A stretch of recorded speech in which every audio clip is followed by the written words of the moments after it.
Welcome, everyone, to another one of Wellspring's Be Well Talks. Thank you so much for joining us today. Today's topic is on navigating boundaries and managing information sharing during cancer. And so I'm excited to introduce our speaker for today. If I could have the next slide. Perfect. Okay. Wonderful. So today we have with us Mihaela Dirlea, and Mihaela is not unfamiliar to Wellspring. She is a registered social worker, psychotherapist, and qualified mindfulness instructor in Toronto. She's also a counselor with Wellspring Cancer Support Foundation and has worked with cancer survivors for the last 15 years. She has been counseling cancer survivors around challenges associated with cancer survivorship and has been delivering mindfulness programs for cancer survivors, staff in healthcare, graduate students, and correctional officers in the last several years. So, Mihaela, I'm happy to pass the mic over to you. Thank you, Vanita. Good morning, everybody. I'm so glad to be here with you, and I'm glad that you had a chance to join today's talk. So today, my hope is to give you a space to figure out what's helpful in terms of this topic of navigating boundaries and managing information during cancer, information sharing during cancer. I know from my work with cancer survivors that this is a really important issue that many people struggle with. And in my one-on-one work, we often hold space for that to be unpacked a little bit. So I'm drawing from my work with cancer survivors in delivering this talk today. And I don't have to tell you this. The reason why you're here is because it is very common that people struggle with these issues. So my hope is to give you some structure today and some ideas about how you can talk about cancer and what might be important in addressing this and working through this for yourself. So first, I'll start with just making sure that you're in the right place. So this talk today is for people who are going through cancer treatment themselves, or have just been diagnosed, or have completed active cancer treatment.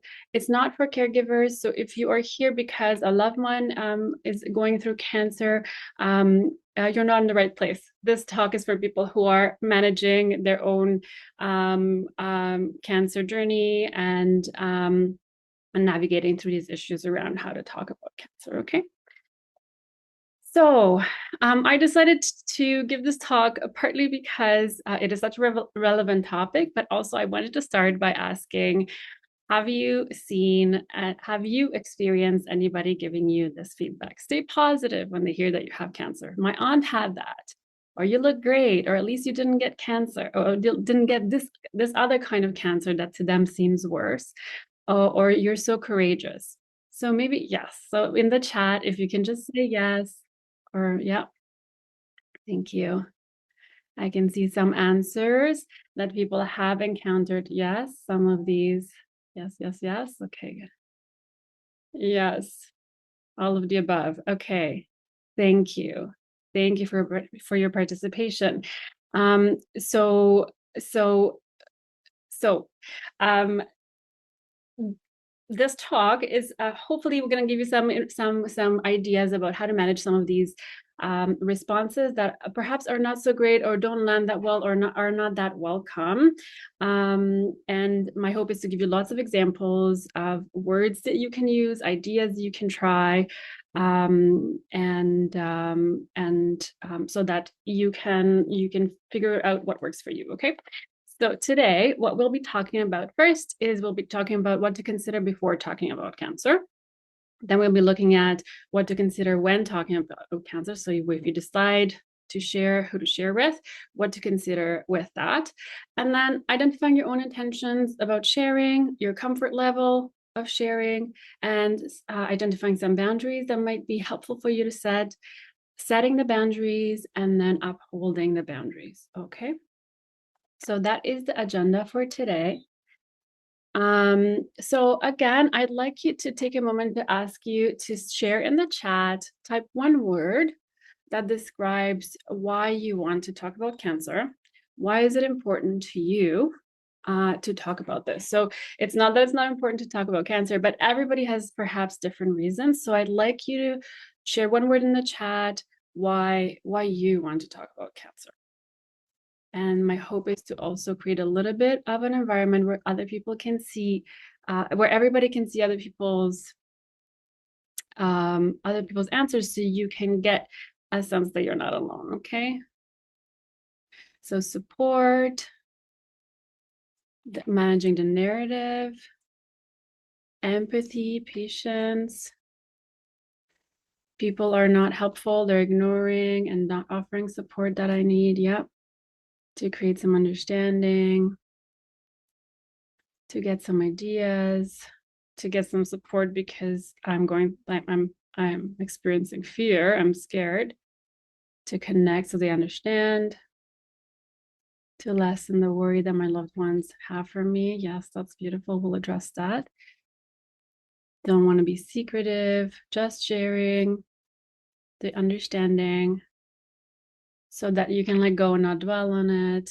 Okay, and then not making people uncomfortable. Beautiful. Thank you so much. So beautiful. So I'm going to go to the next slide because there are lots of benefits to sharing, and we'll talk a little bit about the benefits, and we'll talk a little bit about the drawbacks or why people are hesitant. But some of the benefits to sharing are emotional benefits. So reduced isolation. For example, some of you have said, I want to have understanding, I want to have support. The reason why you're here also, and hopefully because you're here, you recognize that there are a lot of other people on the Zoom call, and that even though cancer can be an incredibly isolating experience, it can be helpful to have other people recognizing that it can be helpful for you to recognize that there are other people going through very similar experiences.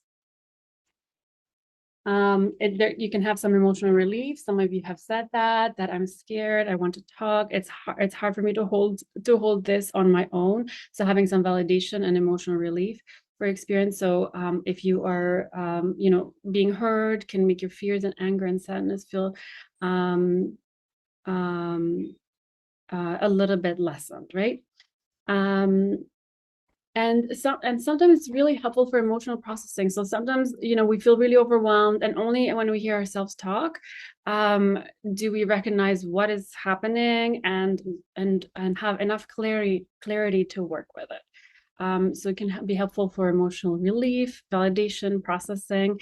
It can have practical benefits. Some of you have said that you have zero support, or that you want some sort of practical support. So access to support, so meals, rides, childcare, flexibility at work, accommodations at work.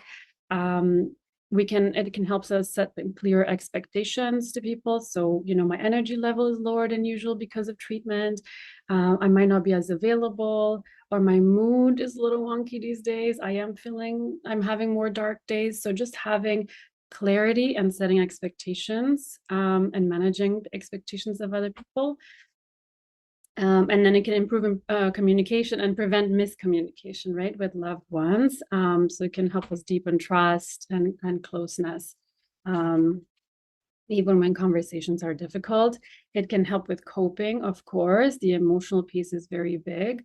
It can help us adjust. Both the emotional and the practical benefits together can help us cope better. It can help us adjust psychologically better. And it can help us feel more empowered and in control in a time in which there's so much uncertainty, and people are describing a hard time with not knowing what might happen, and not feeling as that they have as much agency over their life as they would like. So it can really help feel more empowered and in control. And then it can also help with meaning and purpose.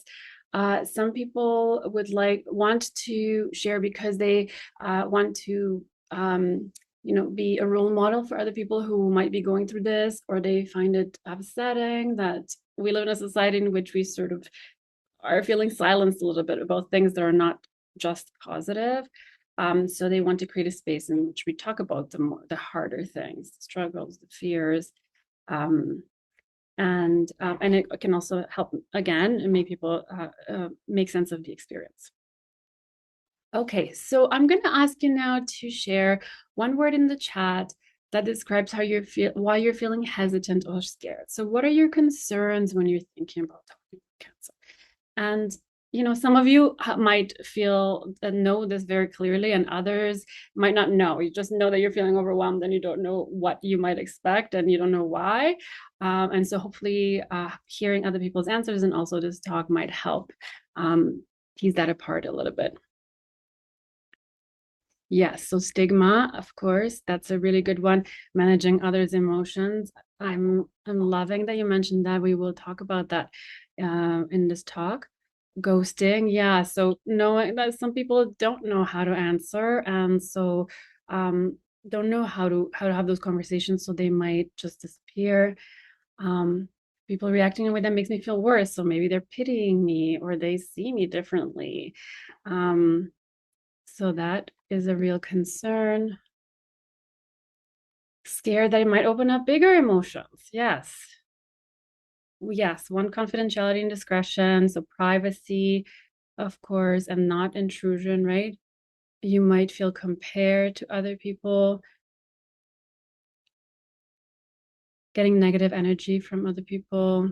Other people's perceptions might change your identity. Yeah. Emotional unavailability, manifesting negativity, right? So talking about it might make it feel like it's gonna be worse. Unwanted advice, beautiful. We'll talk about that. And prejudice, abandonment again, yeah, like ghosting. Um, yeah, it might turn into gossip, to the privacy again, questioning, yeah, intrusive questions, stigma, overreaction. Okay, beautiful. I love that you're all so engaged in this. I'm so glad to see so many answers.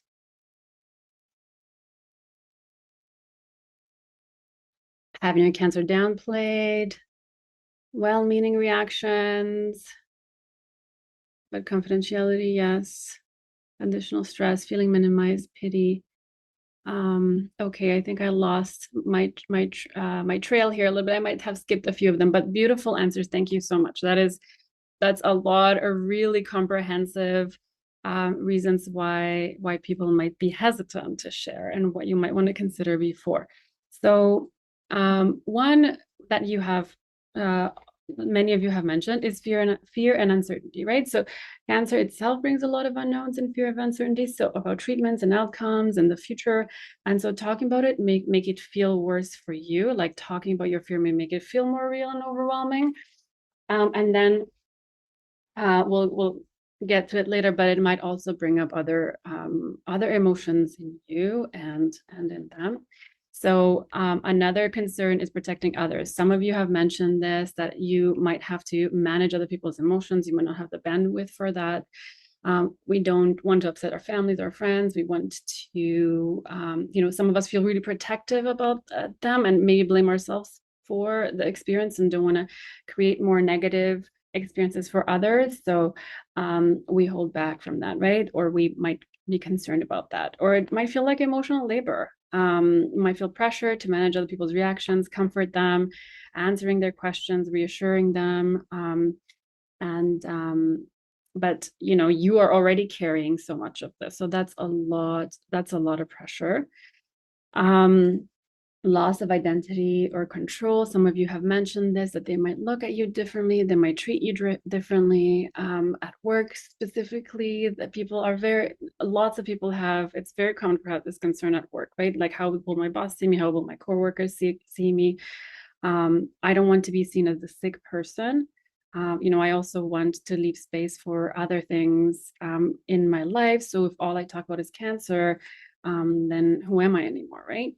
Um, and like you said, might be feeling like you're being treated differently, or conversations might feel intrusive. So you don't always have control of that, but we'll talk a little bit about how to manage that later.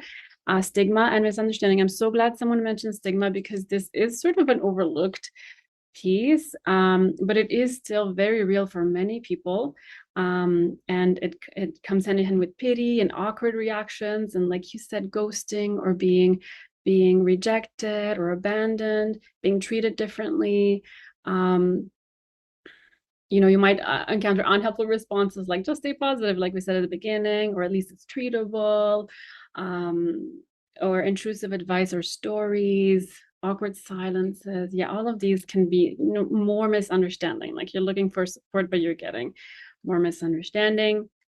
So in work and career concerns or disclosure at work, we might be afraid that it might lead to bias or lower expectations, being passed over for opportunities, um, unwanted scrutiny over your health or availability. Even though protections exist in place that are legal and all of that, people's experiences do vary, and people are concerned about that coming into those conversations. And then it might just feel emotionally exhausting. You're already going through so much, it's already emotionally cumbersome to go through all this and manage your own emotions, and then having to talk about it, explaining, giving facts over and over again, can feel really draining. And then just the repetition of it can feel really draining. So those are some of the pros and cons. And this is not exhaustive list. This is just the beginning of a conversation.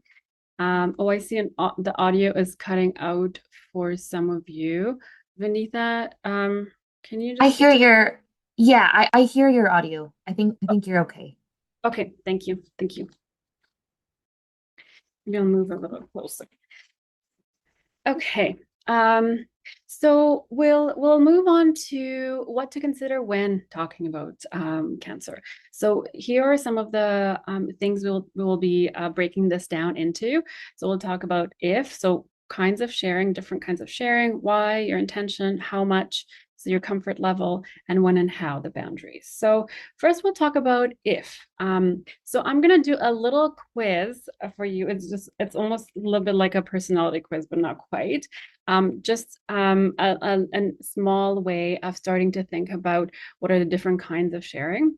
So I'm gonna ask you to in the chat type A, B, C, or D for this following question. So when something emotionally significant happens to you, that's negative. What is your first instinct? How do you share? So if you type A, if you talk about it pretty quickly, sharing helps you process. Type B, if you keep it to yourself, otherwise, unless someone you deeply trust asks. C, if you share first a small surface level version and then see how people respond. D, you explain what happened, but not really how you feel, so you just give the facts. And E, avoid sharing too many details so you don't worry others. Okay, great. So you've already started. So I see lots of different answers. Great. Okay, we have a wide range of people in here. That's wonderful. Yes, depends on who I'm talking to. Yes, you can be a combination of different things. So, for example, myself, if I think about my life when I was younger, I used to be an A, like talk about it pretty quickly, talk to everybody. And then I learned that maybe not everybody needs to know everything. And that maybe some people are just not capable of holding bigger topics. So then I became more of a B or C, for example. Yeah, so you can change over time, um, and you can be a combination. Okay, so maybe with some people you're an E, and maybe with some people you're an A, right? So yeah, beautiful. Okay, thank you for humoring me in this. So if you're A, you're the open sharer. So you talk easily about personal experiences and feelings. And sharing helps you process and feel connected. So you're often comfortable with vulnerability and don't see it as risky. And some of the positive aspects about this sharing type um, is that you are very open and easy to connect with, right? But maybe some of the challenges that you might face are you might feel exposed later and you experience vulnerability hangover, like a shame hangover, for example, or um, um, yeah, you share very quickly before you know it's safe. So if this kind of sharing works for you, perfect. If it doesn't work for you, it's not serving you, one thing you might want to consider is consider just one thing like pacing or boundaries to protect energy. So that's sort of a little direction if you want to work on it. If you've said B, you're the selective sharer, so you keep things private um, unless there's trust or a clear reason to share. You might open up deeply, but only with a small circle, and privacy feels like safety, right? So that's a selective, more cautious approach. That's very good. And then some of the things you might struggle with is isolation through overprotection, right? Or you might wait too long to ask for support, or you might feel misunderstood because other people lack the context.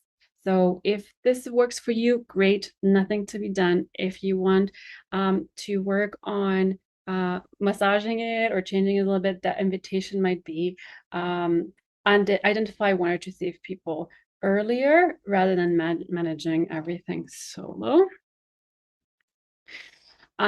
C, and if you're C, so you'd be the gradual opener. So you start with the surface level details, and then over time you sort of test people and see if they are trustworthy, and trust builds slow.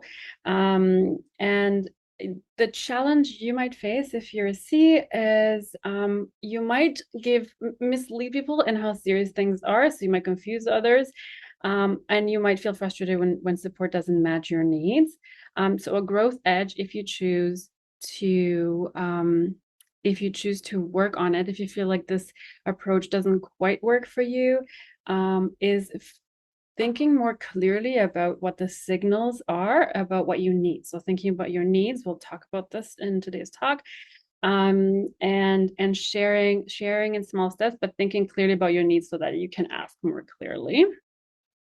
If you're a D, you're the practical sharer. So you would share information, no problem. Information can easily shared, but you wouldn't be discussing emotions, or you might be doing this on your own. You might be exploring and processing your emotions on your own. Again, if this works for you, there's nothing to be done. There's no right or wrong here. But if it doesn't work for you, if it doesn't serve you in this particular circumstance, um,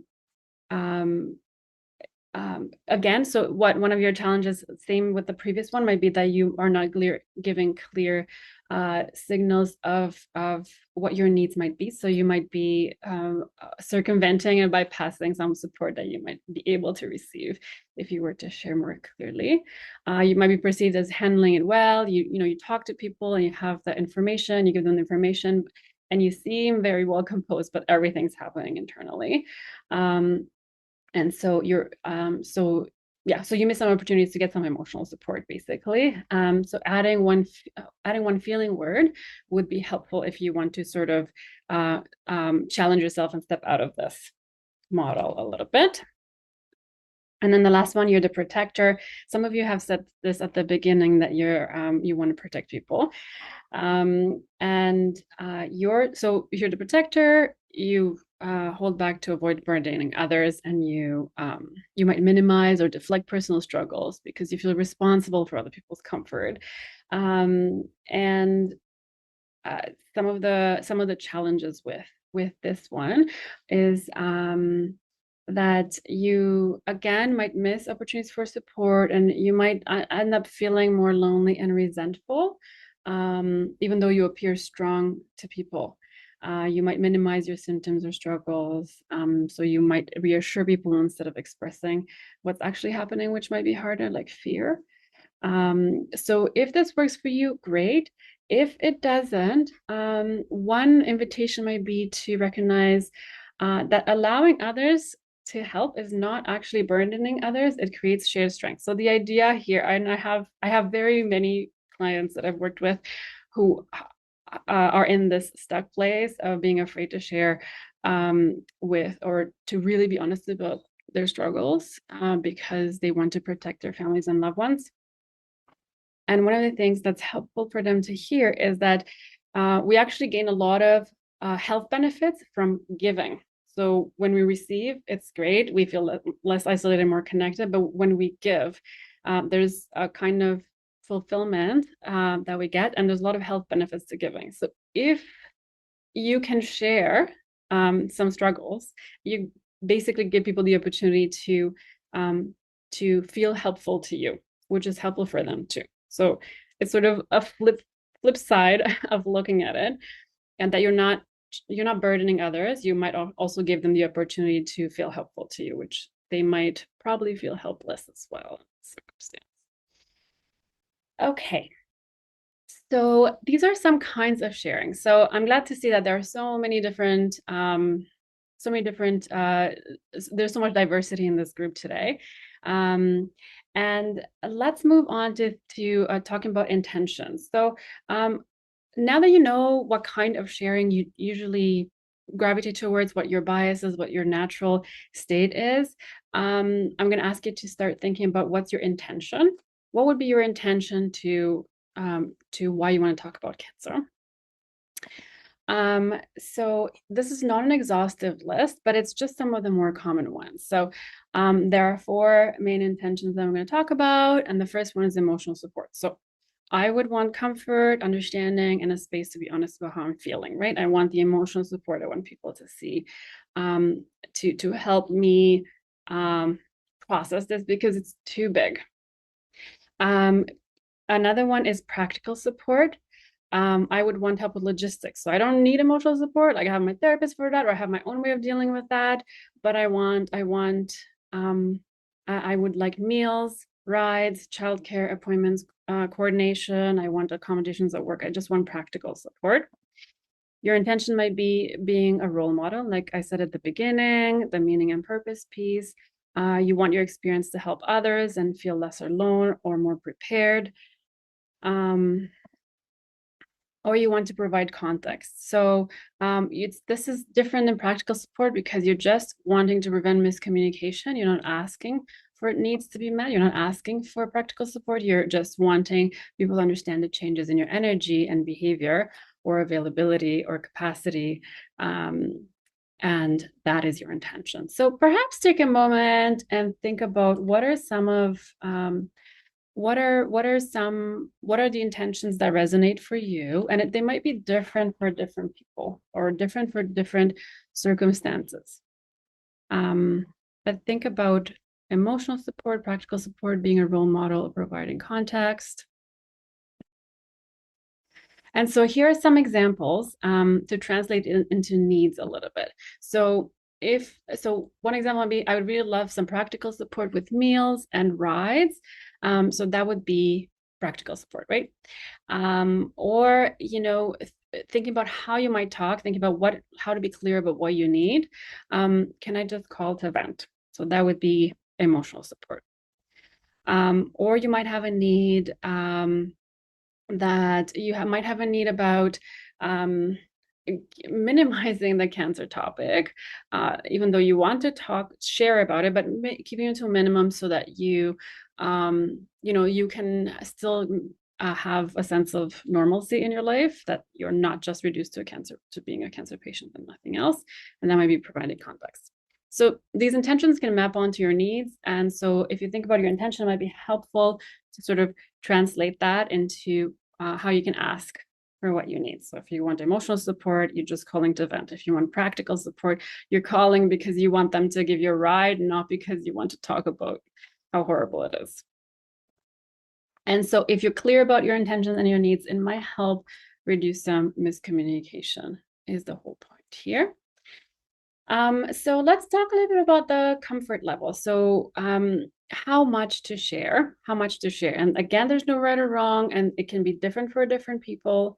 So here are some examples. So sometimes we're just overwhelmed, we don't really know how to begin. So I'm hoping to give you some examples here that can be relatable and maybe a place to start from, or maybe it really fits and resonates and you'll take that, or it's a place to start and you can adjust it to make it your own. So your comfort level, you might want to share some details, but not others. So anything is okay. You're the one in charge of this experience, and you can decide what works for you.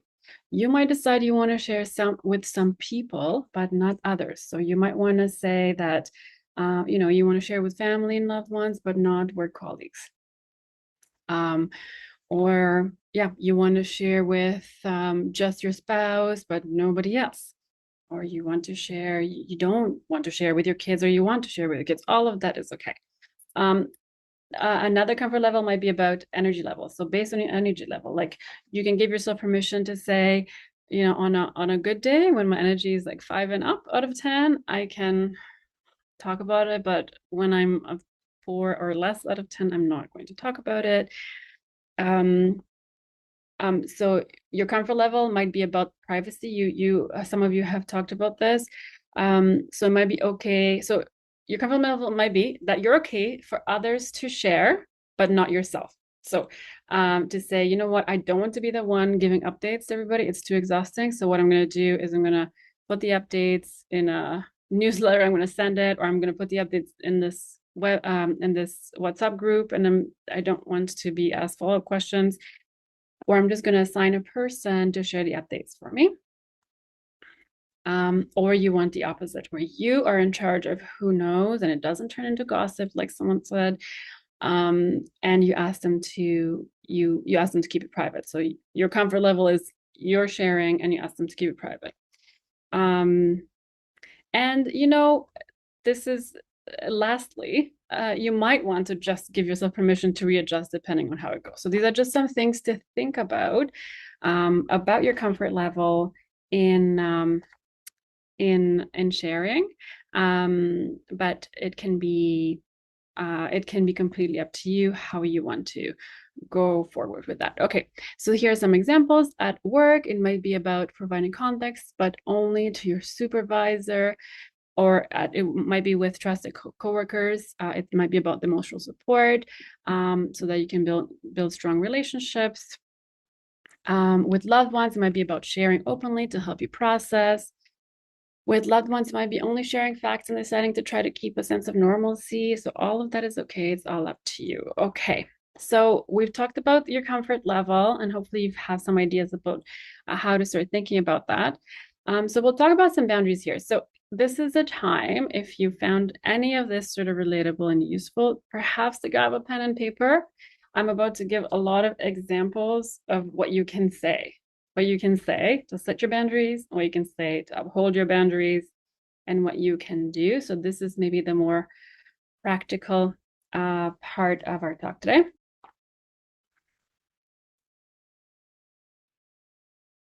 Okay, here. Okay, so setting boundaries. Right. So one thing I wanted to say about boundaries is that those of us who have a hard time setting boundaries might make an assumption that the only way to set boundary is to be aggressive or assertive, and that's not necessarily the case. My hope is to give you some examples of how to do it in a gentle way. We can be clear and flexible in our boundaries, and we can be gentle in our boundaries. They don't have to necessarily be harsh. So I'm going to talk about some common boundaries, and then I'll give lots of examples. So information boundaries. So you might want to say, like, what's important to me about talking about cancer is I can't talk about it, but like the information piece needs to be in my control. So I want to limit the details I want to share. So you might say something like, I'm going to share that I'm in treatment, but I'm not going to go into specifics. Okay. Or you might say something like, I'm not ready to discuss prognosis right now.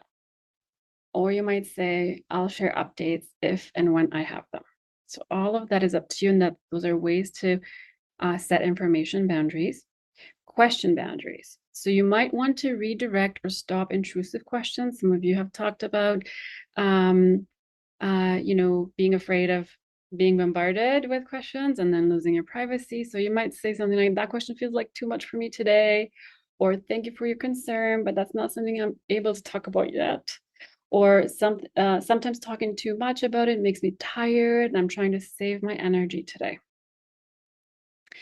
You might want to set emotional boundaries, so to protect yourself from others' reactions.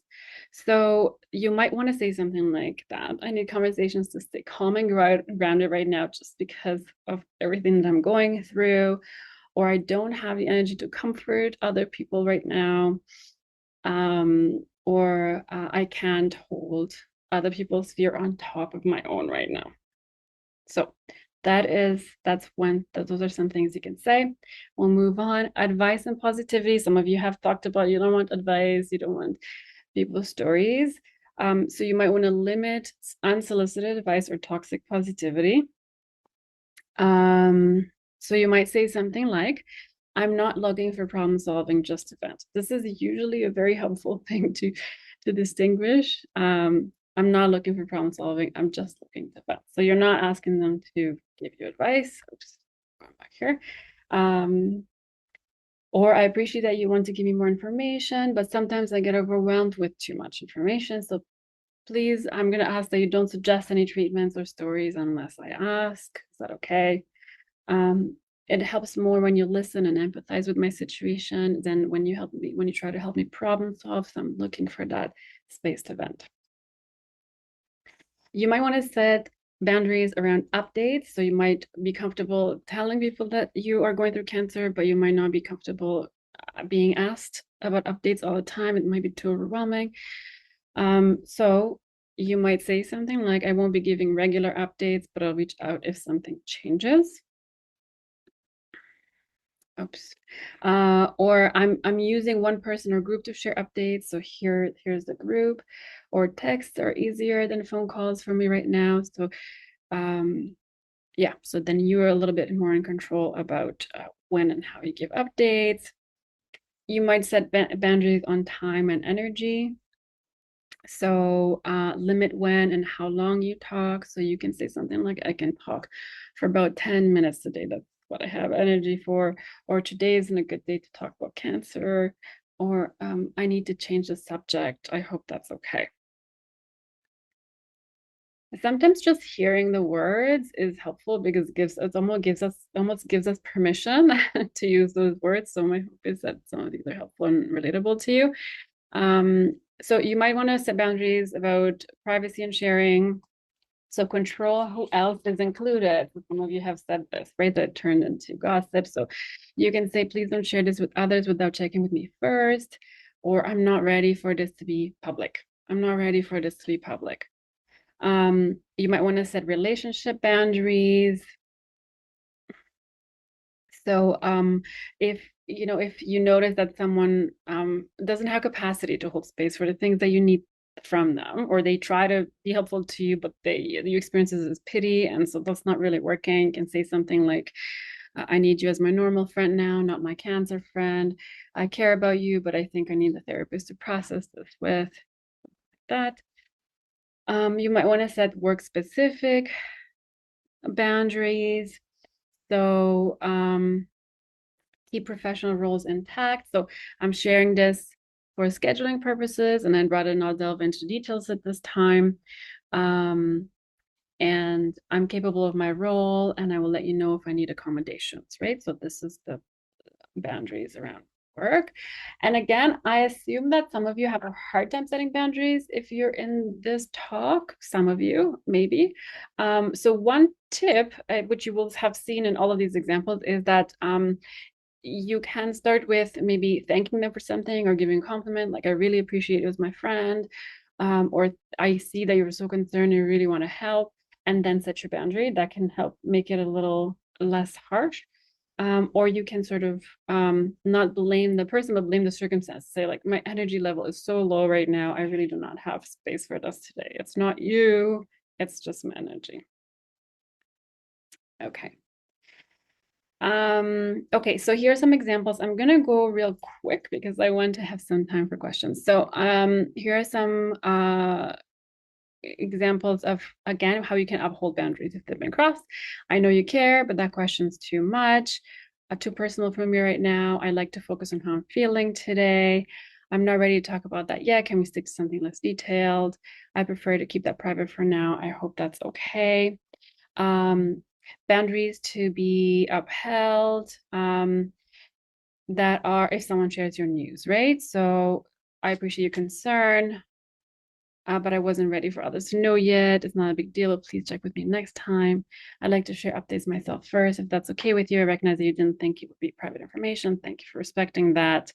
I'm glad you care, and I recognize that I didn't mention that before, that this information was private, so can we keep it between us?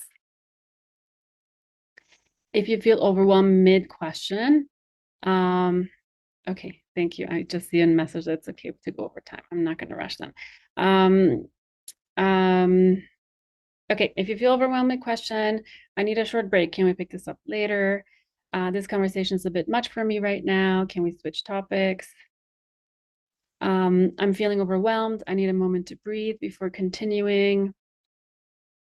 Okay, so I'm going to go through these slides a little faster because we already talked about some of the things that people are scared about at the beginning, but I did want to mention them again so that I can give you some coping tools very, very briefly because we don't have scope for that today. So we have gone over some of the boundaries you can set. Hopefully, some of those are helpful and can start helping you sort of name like information boundaries or emotional boundaries or and how to set them. Okay, so some of the emotional responses that you might expect are some of them will be your own, and then some of them will be others. So here are some of the things that you might expect for yourself. So, like you said at the beginning, like making things, talking about things that are hard might make them feel more real. So fear, anxiety, sadness or grief. So you might, talking to people that you have shared normal life with before, and now you're talking about these very difficult challenges might bring up some grief, like you're mourning the old life you had, or anger and frustration at their response, or the situation, or people's questions, or at the misunderstandings. Vulnerability or embarrassment, so feeling exposed, maybe feeling like there's too much personal stuff that is being shared. And you might believe that you might anticipate a boundary that you have ahead of time, but then you experience the conversation, and then you might want to readjust the boundary because you realize actually you maybe need to set stronger emotional boundaries because you weren't aware of that before. So all of that is an iterative process. Guilt or worry for others, we talked about this. Yeah. And then so others, people's responses might be shock or disbelief, of course, sadness or crying. People might not know how to respond. Anxiety and worry. So people might overreact, ask too many questions. Their fear might be bigger than yours in that moment. Discomfort or avoidance, as some of you have said, being ghosted or abandoned. So people might not know how to be there with you and for you, so they might completely disappear. This is not uncommon. I hear this a lot. And what else did I want to say here? Yeah, that I know it's very hard. I know it's very hard to sort of not take responsibility for other people's emotions, but it is really not your responsibility. And if you think about it the other way around, like if your loved one was going through something really difficult, would you want them to share with you, right? So that can sometimes help people figure it out. Okay, so here are some ideas about how to prepare yourself in managing emotional responses. So you might want to do a quick self-check. You want to check in with yourself about sharing. So what's your emotional state? Is today a right day? Do you have energy? You can remember your intentions and your boundaries and use clear limits and clear topics and say those phrases that might resonate for you. Like, I don't want to go into details right now. I just want you to know that the big picture is I'm going through cancer.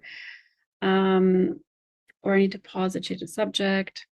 You can practice some grounding techniques, like there's some deep breathing or counting or sipping water or coming back to your senses in some ways or visualizations. I'll share a few very, very briefly later. You can plan for support or self-care. So you can say, after this difficult conversation with my boss, I'm going to call my trusted friend and I'm going to vent about it, or I'm going to go take a bath, or I'm going to go for a walk, or I'm going to go listen to the music that helps me feel better.